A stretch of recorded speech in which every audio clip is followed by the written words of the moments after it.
Hello, YouTube. I'm Unca Crunk, just your standard issue purple monster of a certain age who plays games on the internet. In the previous episode of Dream Daddy, we went out on a date with our old college roommate Craig and got a kiss on the forehead and an S rank on the date itself. As a longtime fan of Devil May Cry, I can happily say that this is the first S rank I've ever gotten in any game. As we rejoin the game, we're just hanging out on Dadbook, trying to decide who to ask out next. And yes, I do plan on playing the field before deciding on which dad to max a relationship out with. So, let's get to it. Hey, we have a message from Craig. Let's see what this is. Hello, Amanda's dad. It's me, your friend Craig, who loves sports. I have nice... This is not Craig. I have nice and smart children who are good at computers. Oh man, great to hear from you, buddy. What's up? I'm still strong. Strong. I am strong. Haha, don't I know it? Say, I've been reading about whey protein.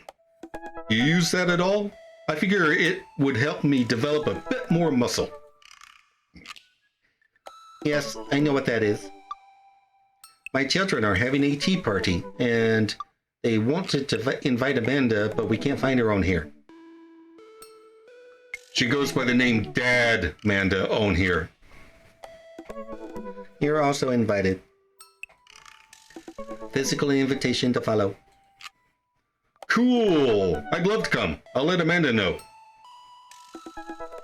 So we get to hang out with Craig 2 days in a row. Nice. Attend that party! Okay. It's okay if you don't come in first. Just make sure you have health insurance. What? Coffee time! You know dads love coffee. Gotta brew myself something black as midnight on a moonless night. I put on a fresh pot and work on a few word jumbles while I wait for it to brew. Hey, this one spells sorrow. Dad, ready for today? I'm ready for every day, sweetie. Gonna tackle it head on. Now, are you ready for the thing that we're going to do today? The thing that you promised you'd do? Honey, I already told you, I'm not going to throw away my Tom Clancy novels. They're just stacked in the living room. I keep bumping into them and knocking them over, and you don't even read them. Wait, no, that's not what I'm here about. The tea party, Dad. Nope. I don't remember that. Craig's kids, that hand-drawn invitation. Aww. Amanda walks over to the refrigerator and comes back with a hand-drawn invitation on a sheet of computer paper, inviting Amanda and Amanda's dad to a tea party. They spelled cordially wrong. Just put on some going outside pants and let's get going. I can go outside in sweatpants. Nothing's stopping me. Dad! Just... I'll see you in a minute. Put on some outside pants. Fine. Oh, hello. Hello. Thank you for coming to our tea party. I do my best to bow and present my daughter, who thanks them with a curtsy. This way, please. Briar and Hazel lead us to a small table with tiny chairs. Some are occupied by stuffed animals, and Matt and his daughter Carmencita are here too. Matt raises a comically small plastic teacup at me. Hey, dude. How's the tea? Hey. Imaginary tea is absolutely wonderful. I taste a hint of lemongrass. Hello, Carmencita. Hello, Mr. Amanda's dad. Please, have a seat. I sit down between Amanda and Matt. I don't think I'm going to be able to get out of this chair. Oh god, if it's a children's chair that has armrests, adults are absolutely boned. Oh. Hi, everyone. Hey. I turn to see Daisy and Brian enter the backyard and take a seat next to us.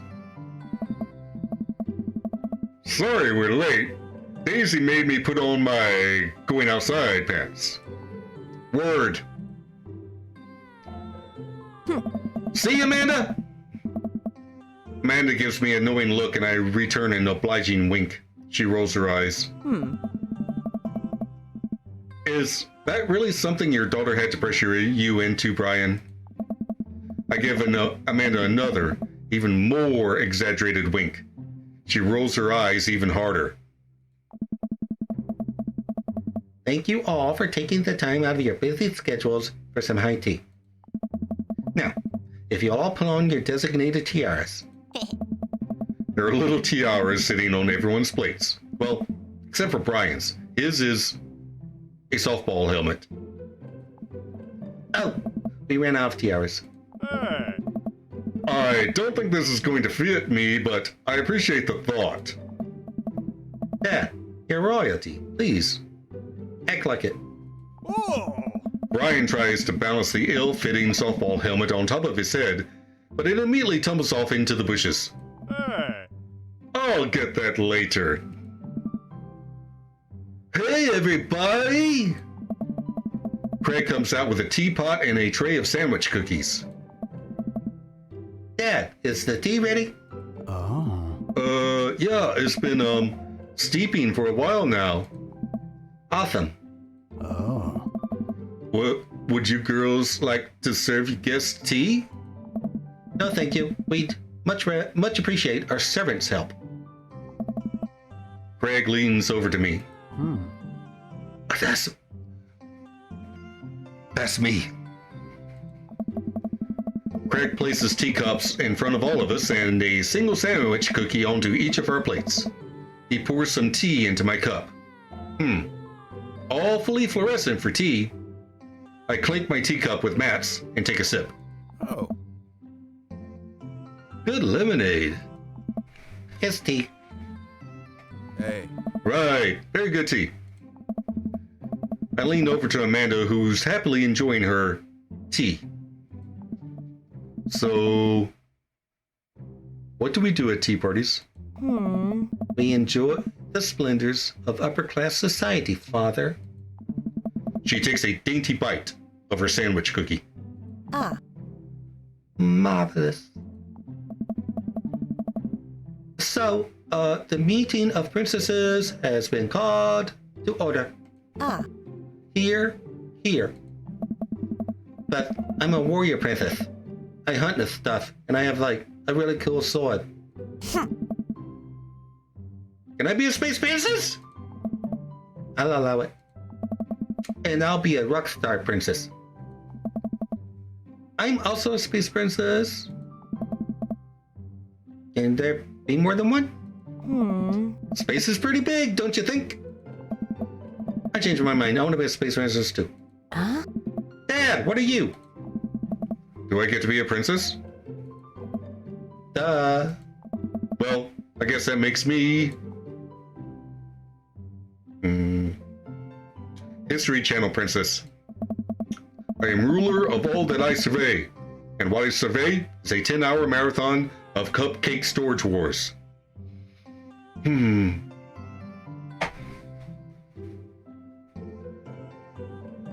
Rest in peace, History Channel. I don't think I've seen that one.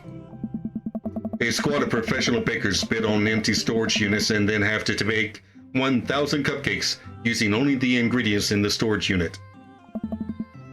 That sounds terrible. Oh, it is. Oh. I think I'll be landscaper and general contracting princess. Hey. Barista princess reporting for duty. Hey. Hey everybody, CrossFit Princess here. How do you know if somebody's into CrossFit? Don't worry, they'll tell you. Not now, servant. If it weren't for the Princess Uprising, it would be you serving me. We sip tea for a little longer and then the girls run off to fight dinosaurs as space rock star warrior princesses. I think. They grow up so fast. It was like yesterday that I was helping Amanda throw her own tea parties. Oh.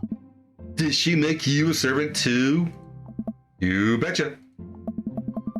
Carmencita made me actually brew tea for hers.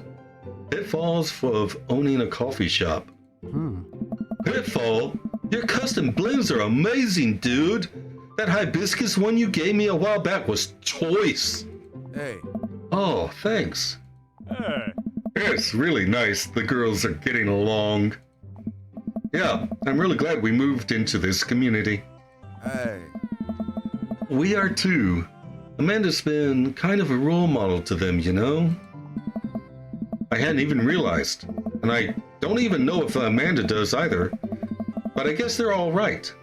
All of the girls in the neighborhood look up to her.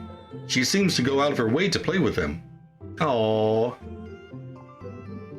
I'm so proud of her. You better not proud dad cry at this tea party, Unca.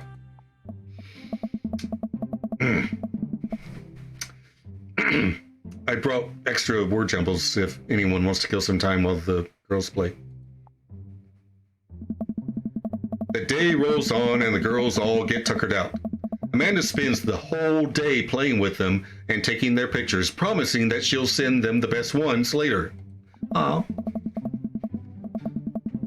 We all clean up and help put away the tea sets and tables, then head out and as Daisy and Carmencita fall asleep on their dad's shoulders.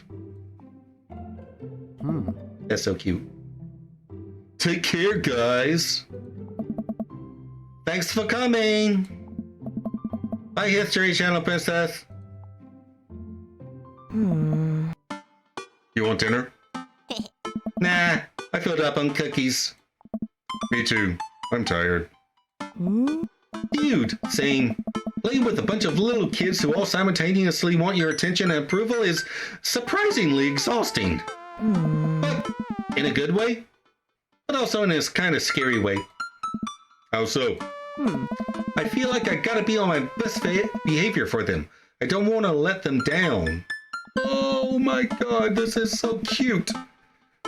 Is this because you still feel bad about dropping the F-bomb in front of your cousin that one time? Hey. I corrupted her, Dad. She's secondhand smokes now. Well, those kids really look up to you. I'm glad they have you as a role model. Shucks, Pops. I ruffle Amanda's hair. Tip 56. Welcome. Go ask your mother. You've got dads. Okie dokie. Okay. Well, we've already done Craig. I mean, not like, no, shit. We've already hung out with Craig twice. So let's hang out with Damien. Damien Blood March. How do you do? I have finally decided to join this information superhighway. I'm not entirely sure how this works, but I will try my best to understand. I love long strolls through graveyards and spending time with my son. If you would ever like to chat about the latest in Victorian fashion, the inevitability of our own demise, or black cats, please send me a letter. On a Friday night, you are most likely to listen to true crime podcasts while I taxidermy my newest specimens. Dude, you're a vegetarian who is into taxidermy. That's a little odd. Incongruous, one might say. If you had one thing to take with you onto a desert island, what would it be? A coffin. Well, I suppose you could use a coffin as a raft if you absolutely had to. What are your turn-ons? pronouncing bosom correctly. What is your favorite movie genre? Foreign art house horror. What is your ideal date? It's night. We are at an industrial dark wave club in Berlin. I like industrial. I'm not sure if I know what dark wave is, though. The music drums to the beat of our hearts. What do you never leave home without? An upside down cross. I spend a lot of time thinking about Mortality salience. Okay, let's hang out with this dude. Anyone who tells you that a drink isn't manly has never known heartache. I used to like Zima. It was really good after a shot of Jaeger. Wow, I'm dating myself. Anyway, as I was saying, Damien seemed really interesting. A little odd, but interesting. I think I should hang out with him to get to know him a little better. I navigate to Damien's dad book page and type out a message. Hey dude, you seem cool. We should hang out sometime. Really, Unca? You've met this man and that's how you introduce yourself? I sit there for a minute before I see that Damien's typing. But then he keeps typing. And typing. Man, is this guy writing a novel? I'll leave the computer to make some coffee. And he's still typing. I sip my coffee and the computer finally dings. Unca, I must confess, my excitement to be receiving your kind letter for, as you see, I do find myself available to enjoy your company. I must ask for your forgiveness, however, as I believe our first meeting did not paint me in as gentlemanly a manner as I would have liked. Oh, whoa, there's more. I would be highly flattered to enjoy your companionship at my residence for an afternoon tea and a stroll around my garden, should it please you. Till then, adieu. Yours humbled, D. Bloodmarch. I stare at the screen and reread the letter several more times. Amanda! Can you help me with something? Dad. Dad, for the last time, I'm not popping your back pimples. No. Can you interpret this for me? Huh. I turn the computer to Amanda and she squints at Damien's message. I just don't understand net speak. Like, is this how you kids communicate with each other now? Oh, totally. This is the hot new thing. See, Dad, kids got over saying lao, lol, and lamau or whatever, and decided that what they needed to do was bring it back to the 1800s. So, what do I do? Where's your pen and quill? What? Did you forget to unpack the pen and quill? Dad, how will we address the noblemen in regards to your upcoming debutante ball? Okay, now I know you're messing with me. Father, without a proper chaperone, you'll never end up with a suitor worthy of our land. Or our dowry. Or... So, you read Pride and Prejudice for school one time, and now you're reciting things you know about it back to me, aren't you? Like, the first 5 pages, and then I read a review of the movie. Still gotta be, though. Great. So, what do I say to Damien? Yeah. I got this. Amanda reaches over me and types on the keyboard. Sure thing, dude. Regards, Unca. Amanda hits send and smiles back at me. I could have done that. Well, I suppose that's that. I make the short walk over to Damien's house. Well, I guess you can't really call it a house. It's more of a manor, estate. The Gothic architecture looms over the other homes in the cul-de-sac. I walk past a couple of gargoyles guarding the front door and look around for a doorbell. There doesn't seem to be one. Okay, hang on. I gotta be that guy for just 1 second. Those are not gargoyles. Gargoyles are downspouts that direct water away from the ceiling of a building. These are grotesques because they do not funnel water.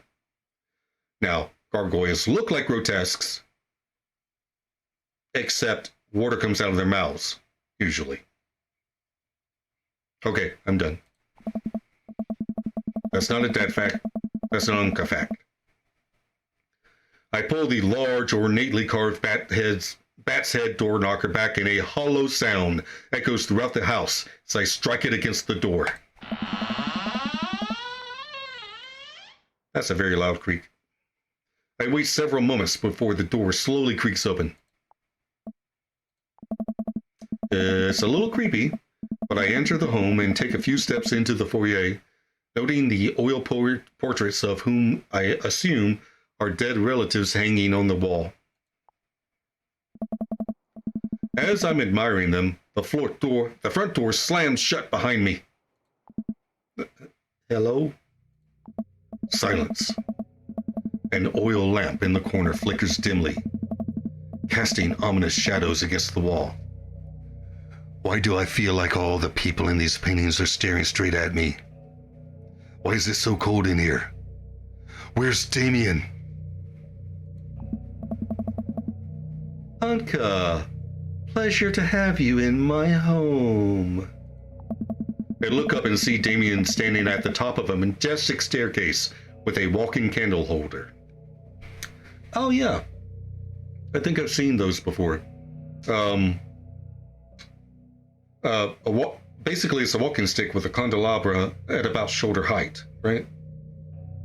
Hey, I watch Vincent Price movies sometimes. What's with the door slamming shut? Oh, sorry. There was a draft. And the door creaking open when I knocked? I accidentally left the door unlocked. And the creepy oil paintings? I like oil paintings. Right. Right. Okay, not a great first impression from me. Please, let me show you around. Okay. Damien leads me around his house, showcasing his parlor, sitting room, auxiliary sitting room, and the parlor again for some reason. My paternal grandmother had a parlor. You know what she mostly kept in it? Shellac and wax record cylinders. She didn't have anything to play record cylinders on, but she had a ton of record cylinders and a few books.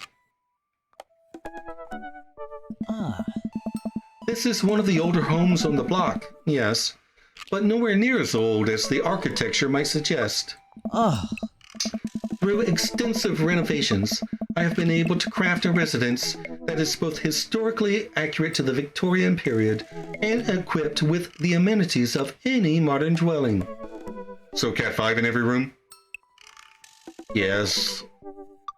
I am one of those people who prefer Cat 5 over Wi-Fi.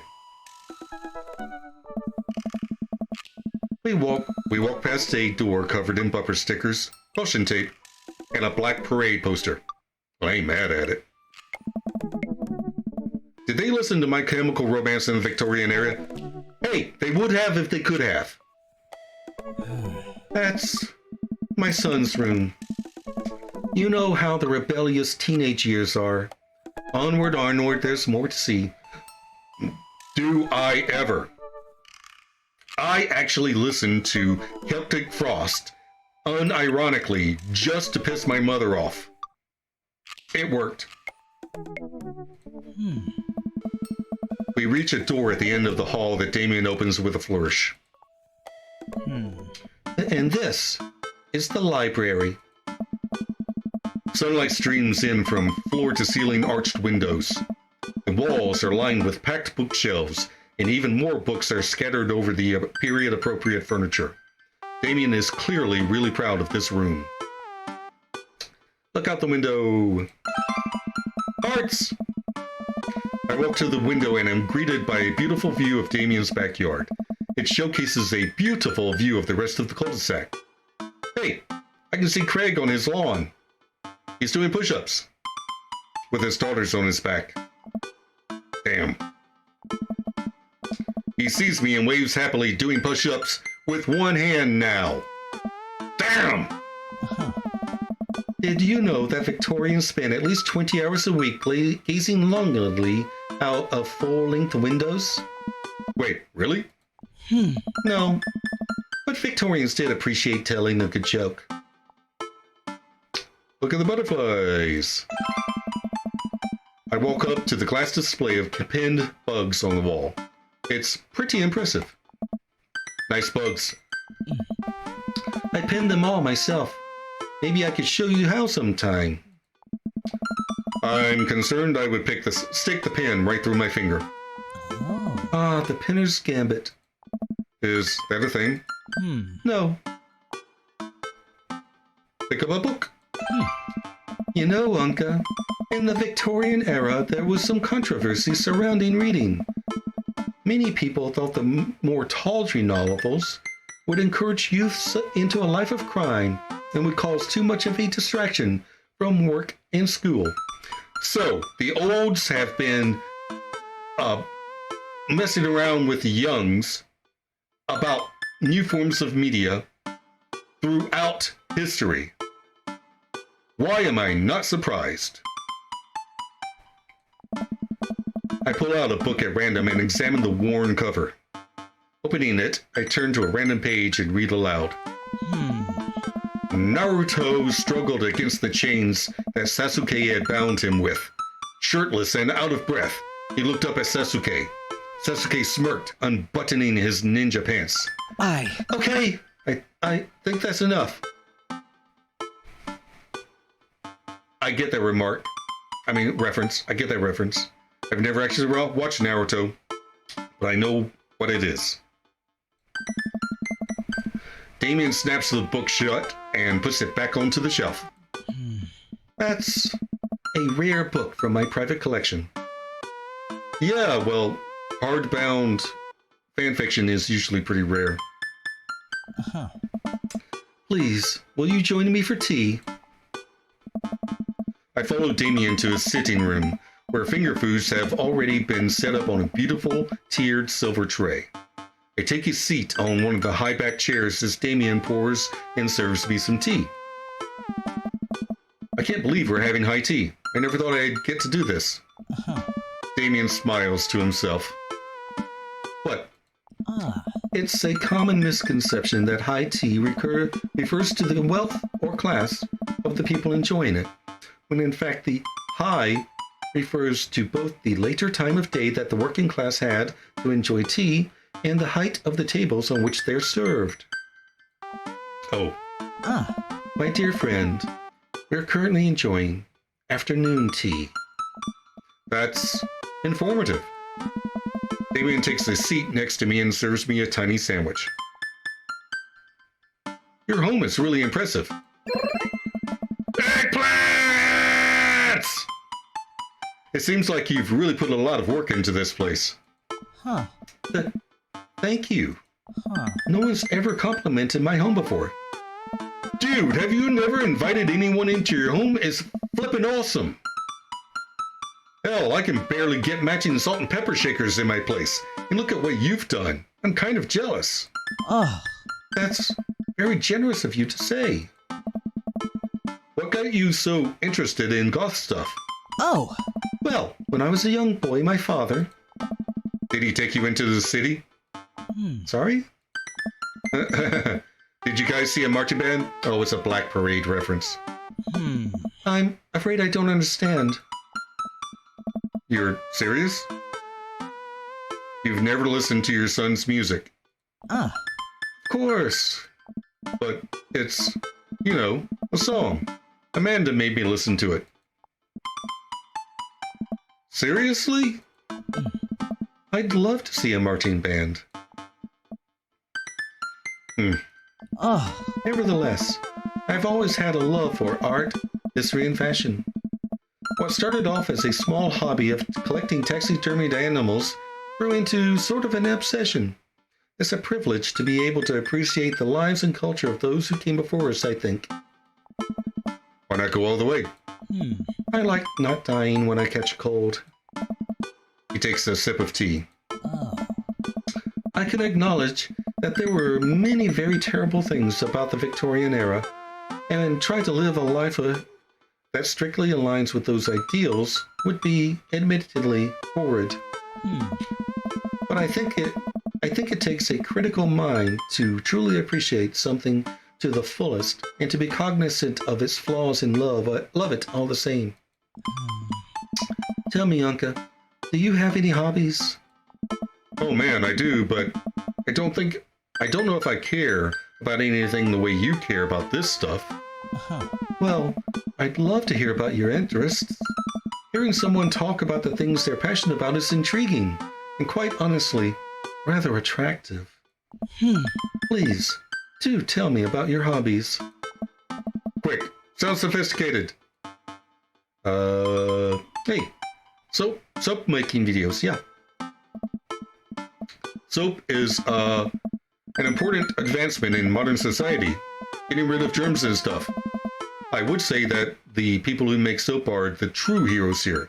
Watch them work is an honor. Yeah, dude. I mean, it's basically wood ash and, animal fat, right? Maybe lye? Or do you get lye from wood ash? I can't remember.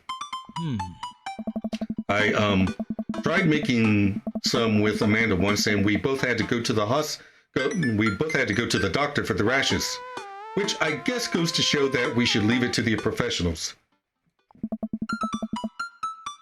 We finish our tea and finger sandwiches.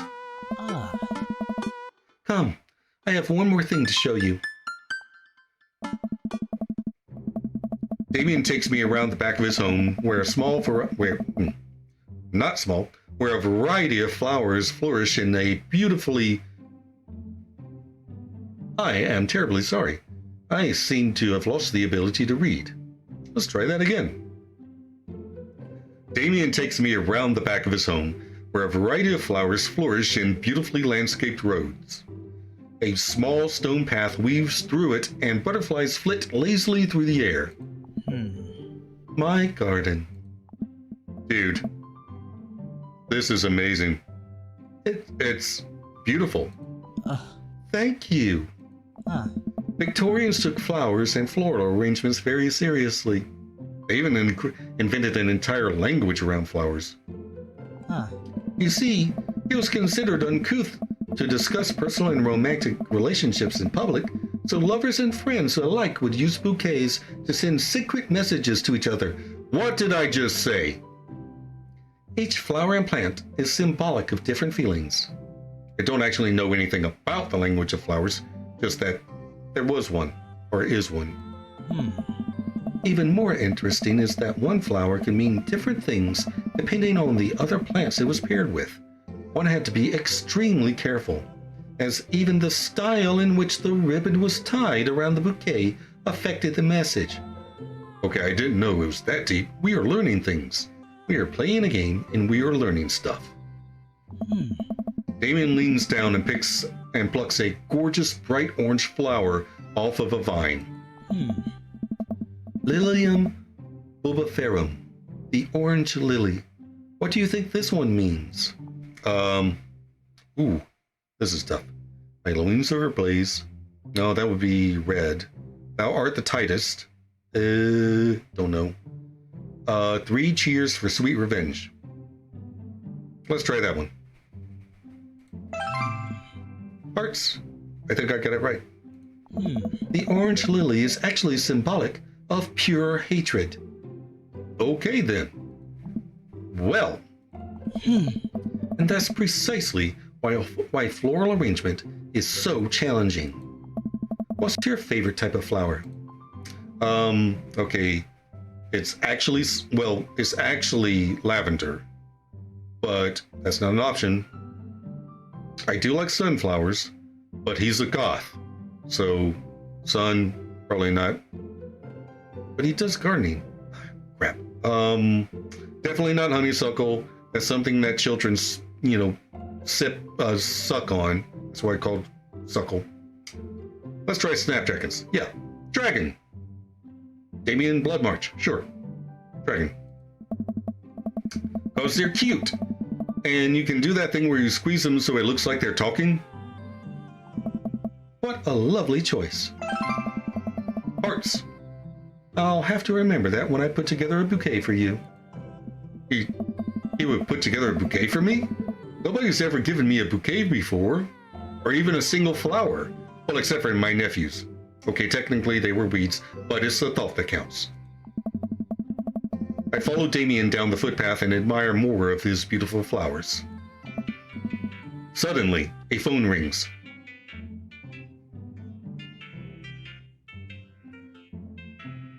Where do I know that where do I know that song from? Huh. Dun, dun, dun, dun, dun, dun.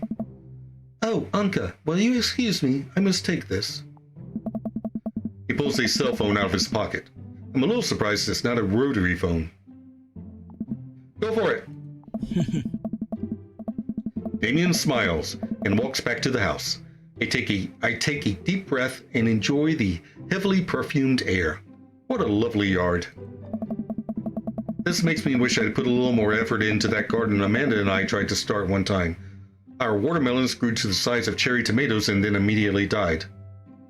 Why not just say that they grew to the size of cherries? Oh hey, a gargoyle. Oh no, I knocked over the gargoyle! Fix that garg. Okay,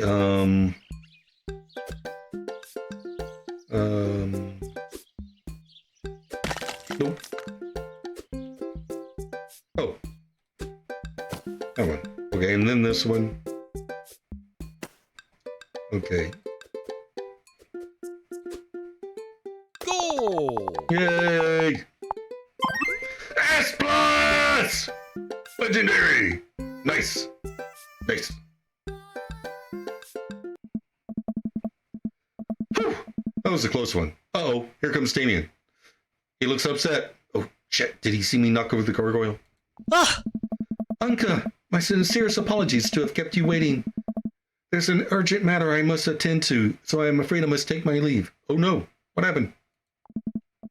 No problem, dude. Everything all right? Damien worries the hem of his coat with his fingers and looks away. Everything is perfectly fine, but it's Lucien. What's wrong?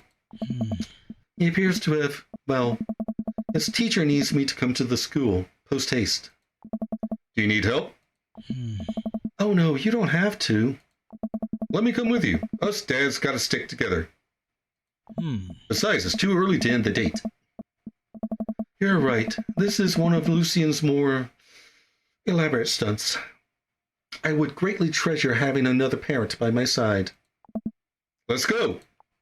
Damien and I walk into the school and are immediately greeted by an anxious-looking Hugo. Hey, Damien. You're here in record time. Oh no. I wouldn't miss it for the world, dear friend. Wow, whatever it is. Doesn't seem like this is Hugo and Damien's first time to the My Kids Are in Trouble rodeo. What is it this time? Oh. This, Damien, you have to see to believe.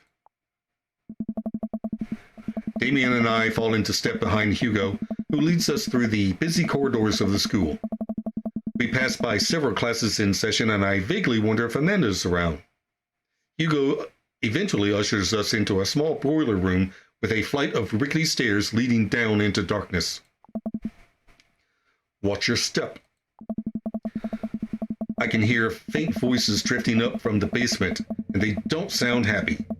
As I'm led into the depths of the school, I recall the antics I got into as an angsty middle schooler. At least I had enough sense to stay out of creepy basements. We find the teacher in a boiler room tucked away in the back of the basement. With him are Lucien and Ernest, Hugo's son. Lucien has a bloody nose. Thanks for coming. I can't make heads or tails of this. I look around at the scene of the crime and see a bunch of bricks and some masonry tools scattered around.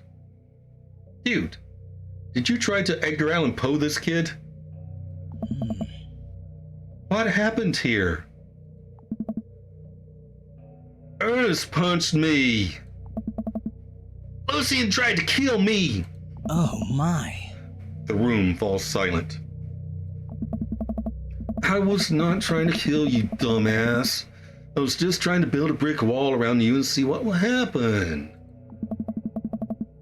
You promised me there was wine down here. You tricked me. Whoa, whoa, whoa.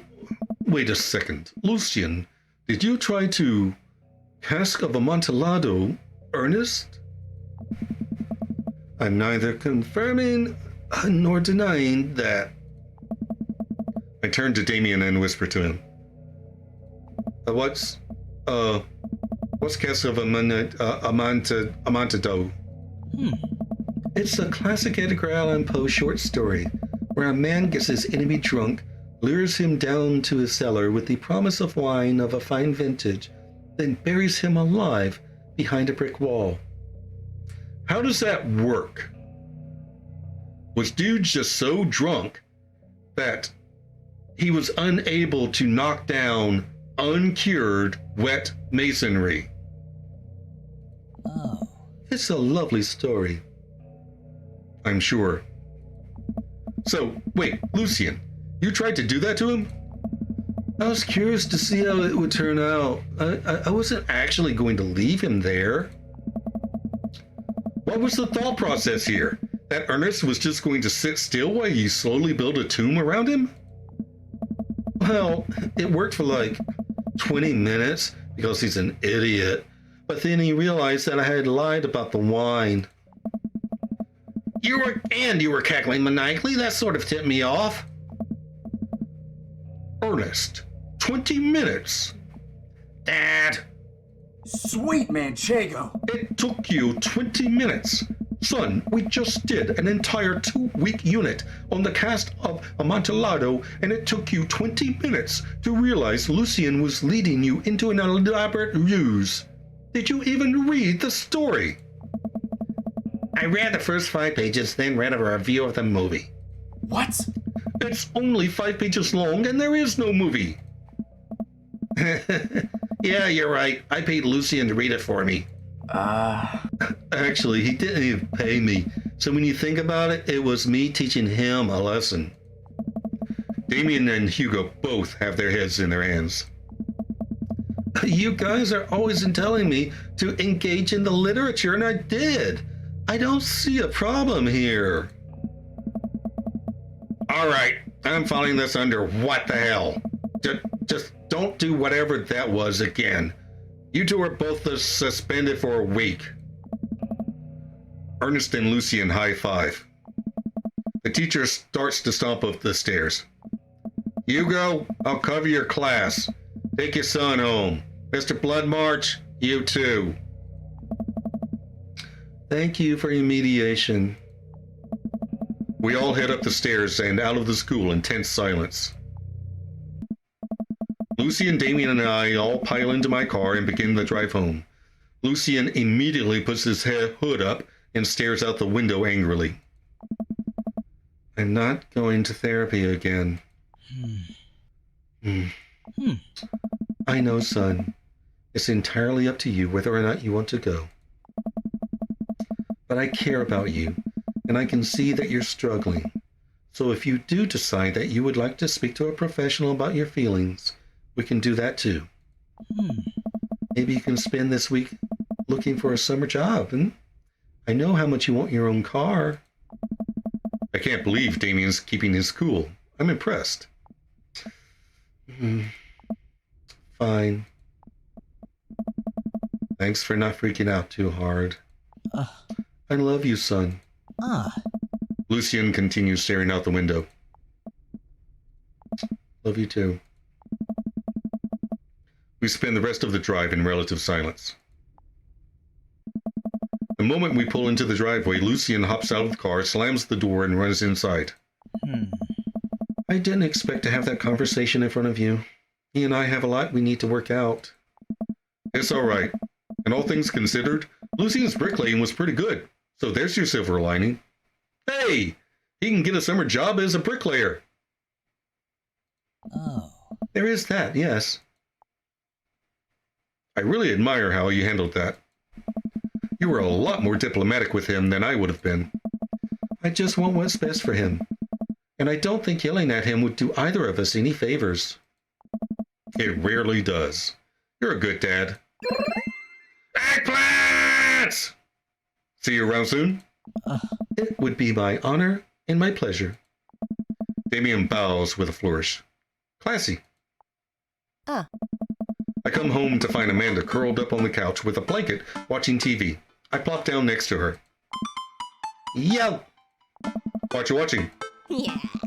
Tiny House Hunting Brothers, Extreme Edition. I hate this show. The couple on screen bickers back and forth while standing in an extremely small house made out of recycled bottles. The Tiny House Hunting Brothers watch them with bemused expressions, both of their heads touching the low ceiling. I told you I wanted a two-bed, shabby chic cottage. This house doesn't even have a bathroom. But honey, the outhouse is only 20 yards away. It's not that bad. I am not pooping outside, Greg! Why don't they just get a regular-sized house? Have you seen the housing market lately? I don't know. Huh? How'd afternoon tea go? It got strange. We had to go to the school and pick up Lucian since he tried to... He lured Ernest down to the cellar with the promise of a fine vintage and then tried to break him into the wall, right? How did you know that? Has everyone read this story except for me? Lucian livestreamed the entire Oh, well, of course he did. This entire day is beyond me. But otherwise, it was a fun day. That Damien guy's a character, but he's really good company. And a surprisingly diplomatic dad. Ah. I think his style. You know what? Me too. Don't smoke. Yeah. I smoked for 30 years and it completely wrecked my voice. I'm sensing a romance between us. That's right! A chemical romance. A chemical romance between us. That's a band? Nice. Okay. Yeah. All right. Welcome. You've got dads. Okay. Hey, we get to hang out with Damien and Hugo again next episode. Okay, so Damien is really cool in a late 90s romantic goth kind of way. Also, another S-rank date. Also, I maintain that Lucian did nothing wrong and Ernest is an idiot. 20 minutes to figure out that Lucian was breaking him up in the basement. Lucian did nothing wrong. Next time on Dream Daddy, it looks like we'll be hanging out with Damien and Hugo again. Hopefully in a less academically intense environment. Until then, like, share, and subscribe, and I'll see you in the next video. Bye!